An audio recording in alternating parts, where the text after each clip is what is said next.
This is my stroked 2001 Jeep Cherokee. After rebuilding the motor, I tackled the steering and suspension. Now, I badly need to install a slip yoke eliminator to get rid of some driveline vibrations. But I also kind of want shorter gears in the axle. And I also kind of want to get rid of the Dana 35. And I also kind of want rear disc brakes. Well, if I'm going to do all of that, it only makes sense to do it all together. In this video, I'll be tackling a bunch of projects that will turn into a ripple effect of other projects that will hopefully lead to this Jeep running a lot smoother than before. We're going to start off this journey at one of my favorite places, the Junkyard.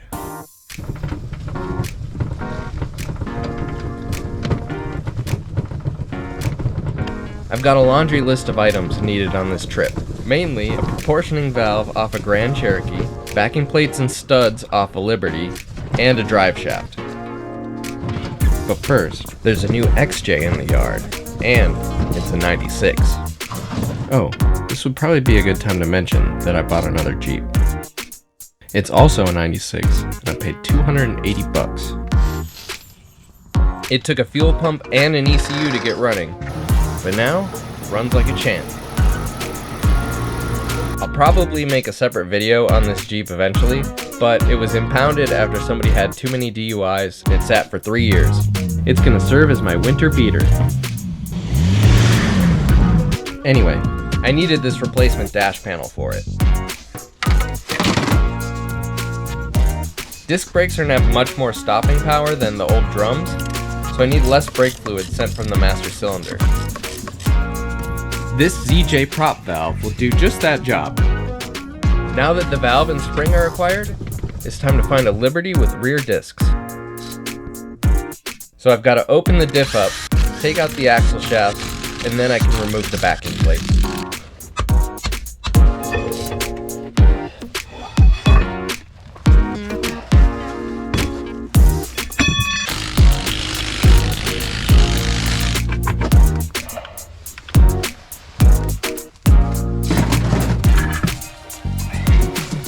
With all my junkyard parts in hand and Rock Auto shipments on the way, it's time for phase 2, finding axles.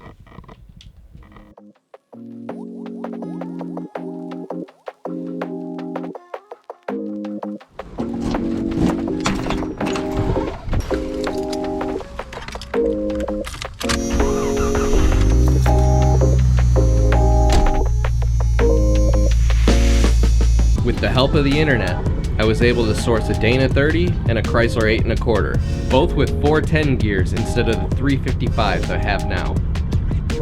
The only problem? They're both located at the bottom of Iowa.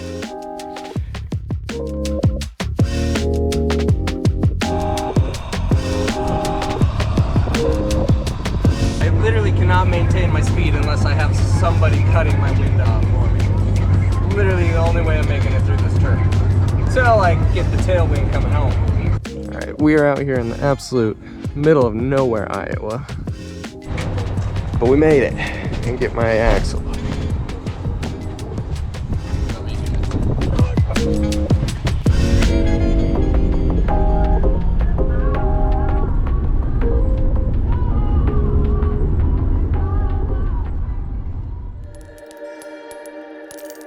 So I really don't know much about these axles at all. Pretty much bought them sight unseen, had to pay before scheduling a pickup, and they're mine now. So there is a little bit of risk in the work I'm about to do.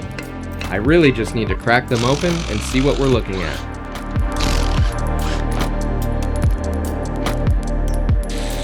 This is also a good time to get rid of the patina that is built up and give these axles a fresh coat of paint.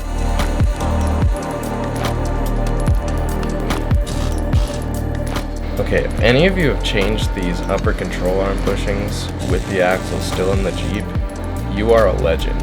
I'm only changing these out because I've got the axles sitting on jack stands, but my future self thanks me.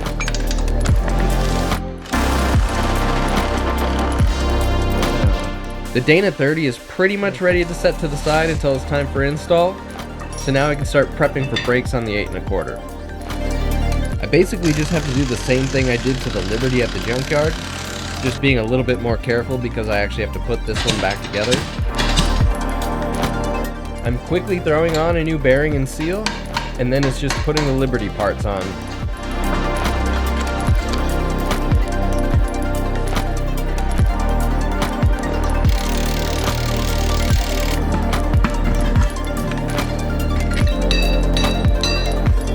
I don't know about you, but I prefer my wheels not to fall off on the freeway, so we're putting on some longer wheel studs to accommodate for the thickness of the rotor. And then just pop everything back into place, and this axle is ready for install as well.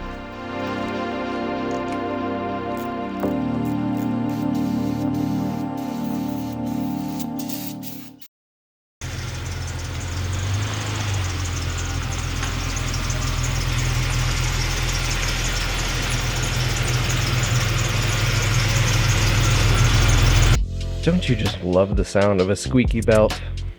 We're taking a quick intermission to do some bumpers and fender flares. Please enjoy this complimentary music while you wait.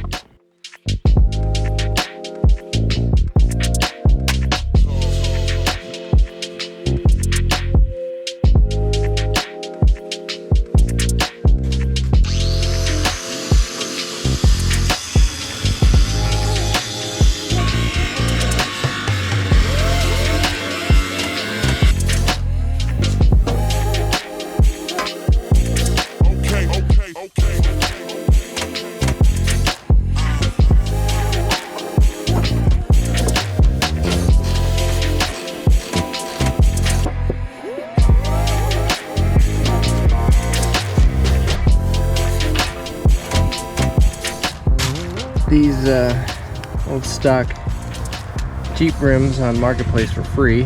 Some guy had 3 of them and he was just giving them away. I think these are the Snowflake. Correct me if I'm wrong. Obviously they're a little beat up. I figured that'd be perfect for a spare. And so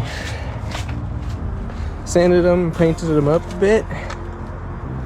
I think they look pretty darn good. I have a hard time paying full price for spare stuff. Hopefully you never use it. So I got this on Marketplace for like 50 bucks, so all in $50 for a spare. And now we're back to axle. I can finally get this Dana 35 out of here.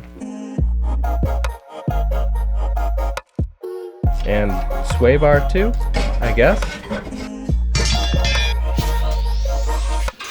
Taking out and putting in an axle seems like a much more daunting task than it actually is. Once the U-bolts are tightened down, it's essentially in. One last spray down of the differential, and of course you know I had to get a new cover. These shocks are actually for a stock Jeep Wrangler JK. The JK is about the same height as a 3-inch lifted XJ, so with a little modification, the shocks can be mounted to your XJ. After all that planning, prep, and labor, it's pretty rad to see rotors on the back of this Jeep. With the calipers mounted, we now have disc brakes. I guess I'm kind of working my way back to front with this project. The rear drive shaft is already off, and the front drive shaft has to come off for the slip yoke eliminator, so it just makes sense to do this next. After lifting the Jeep, I was having major driveline vibrations when accelerating. The added height from the lift made the drive shaft too steep, and the U-joints couldn't handle it.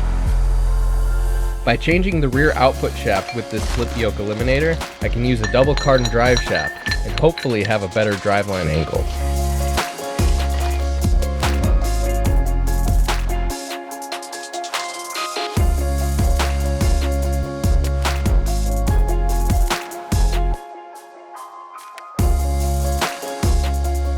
I'm using a front drive shaft off an XJ that I got at the Junkyard. All that remains now is the front axle. Luckily, I've had everything apart recently doing the lift, so the bolts come out pretty easy. Here are both my Dana 30s. I did the U-joints and bearings a couple months ago, so I'm going to swap these over to the new axle. If any brake clean companies want to sponsor me, that would have saved me at least like 40 bucks on this video.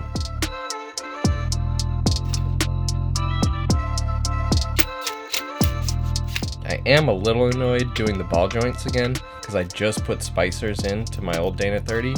I thought about trying to press them out and swap them over, but then I thought better. Alright, popping the axle shafts back in, and you know we're lathering up that anti-seize.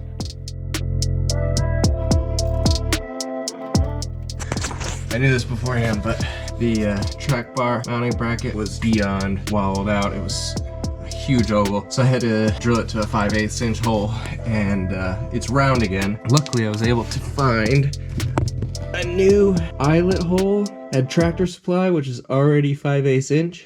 This is the stock bolt size, and this is my new 5/8. It's a huge difference. So I ended up having to take a grinder to this bracket to be able to fit a wrench in here.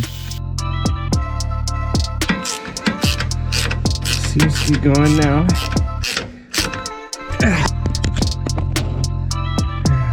Other thing on this axle, the coil spring bracket thing that holds it down here was completely stripped out. So I just got the little tapper drill bit for 3/8 by 16 and tapped in some new threads.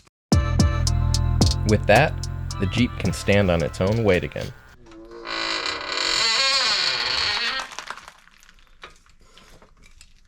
Alright, so I took it for a little test drive the other day and barely got to the end of the block. I kind of broke the cardinal rule of only doing one repair at a time. That just makes it hard to diagnose what the problem is.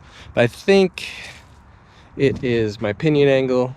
It seemed like the U-joints of the drive shaft were binding up just at like super low speeds, like 5 miles per hour. It would just like went and picked up some shims. I measured the drive shaft was like 16 degrees and my pinion angle is about 8. And we want like a 2 degree lower pinion angle, so I grabbed a 6 degree shim. We'll throw that in and hopefully try to test it out again. Well, apparently driving 3 blocks caused everything to start leaking. The pinion seal on my Dana 30 is bad, so I'm going to press a new one in. Also, my power steering pump felt left out of this project, so it's going to need a new seal as well.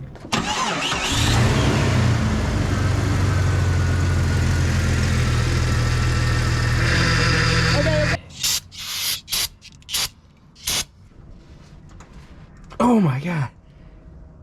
There is literally one last step on this project.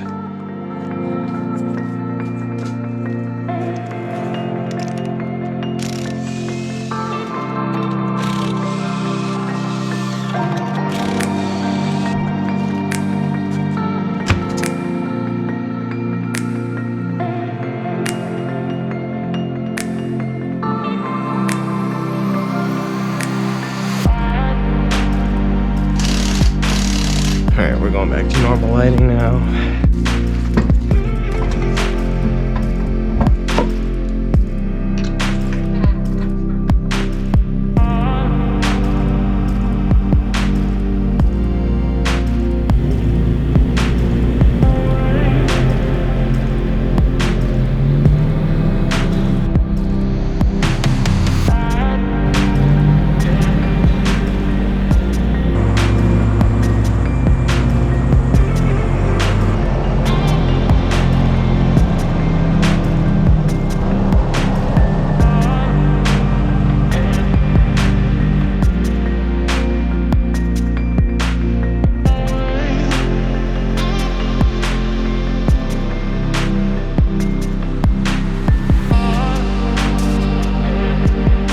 This stage of upgrades on the XJ is finally complete, and it's driving better than ever before. The driveline is smooth, the brakes are smooth, and it even looks better too.